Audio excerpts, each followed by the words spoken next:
இன்னைக்கு Friday morning காலை ஏந்ததுலேருந்தே ஒரே தலைவலியாகவே இருந்துச்சு.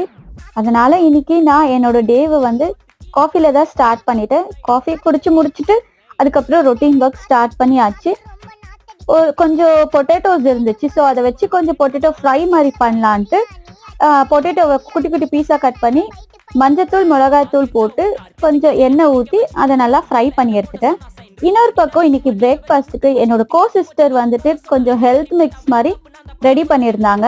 அதாவது ஹெல்த்தியாக இட்லி பேட்டர் ரெடி பண்ணியிருந்தாங்க. இந்த குதிரைவாளி, கருப்பு கவுனி, அப்புறம் கம்பு, கேழ்வரகு, வெள்ளை சோளம் இதெல்லாம் போட்டு ஒரு பேட்டர் ரெடி பண்ணி அவங்க கொடுத்தாங்க. ஸோ அதை வச்சு இன்னைக்கு பிரேக்ஃபாஸ்ட் முடிச்சிட்டோம். லஞ்சுக்கு அவருக்கு ரைஸ், கர்ட், அதுக்கப்புறம் பார்த்தீங்கன்னா பொட்டேட்டோ ஃப்ரை தான் பேக் பண்ணி அவருக்கு கொடுத்து விட்டாச்சு. அவ்வளோதான். இந்த vlog பிடிச்சிருந்துச்சுன்னா லைக், ஷேர், சப்ஸ்கிரைப்.